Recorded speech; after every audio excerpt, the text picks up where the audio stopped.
Hello everyone, I am Janvi and I am the leader of the team Mindwell. We are proposing a solution to the problem statement, mental health and well-being, surveillance, assessment and tracking solution among children. Under the SIH 2023, problem statement number 1433.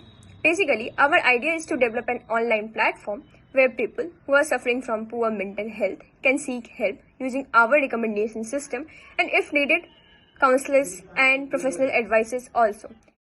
So let us understand how it is all going to work.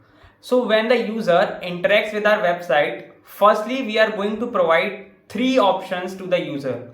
This is because we want the user to categorize themselves or provide us an insight of what they actually going through. So the three options are casual, AI assistance and critical. So we have differentiated the options based on the seriousness of the questionnaire. So first of all, let's discuss about the casual category. For people who are just feeling that they are feeling a bit low are examined through the basic questionnaire. So the questions will revolve around the health concerns or health related issues such as sleep cycle, physical activity, water intake.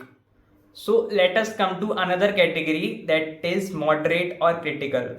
So these are those people who think that they are bit more aggressively stressed up or think that they need immediate medical attention or some outside help. So these categorized people are treated by some serious questionnaires. The serious questionnaire will comprise of descriptive questions solely because of the quantitative measures like physical activity hours, sleep hours won't be a direct implication to someone's mental health. Here comes the technological intervention. So the descriptive answers will be in plain text and the best way to analyze them is through some sentiment analysis model. So the sentiment analysis model will further classify the users into two groups. First, critical, second will be non-critical. So the critical users are directly lined up with counselors and they are provided a 21-day free counseling services. After the 21 days, we reassess them using the same questionnaire and using some analysis models and other factors, we again divide them into two categories. First will be show improvement, second will be no improvement. The students which are in the show improvement category, they will be examined through some non-critical measures. And the students which are in the no improvement category, they would be prescribed some medications and other counseling services at a nominal fee.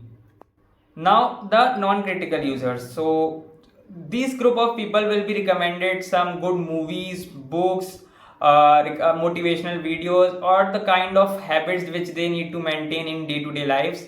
Apart from this, if after 21 days they require any kind of aid or counseling services, then they will have to get a paid subscription. In closing, our tech-based mental health-based project provides the promise of transforming that how we actually care for our emotional well-being. By embracing technology, we are breaking all the barriers to mental health support and making it more accessible to everyone. Our hope is that this project will help improve countless lives, making mental health a priority, and thirdly, that no one feels alone in their struggles. Thank you with this.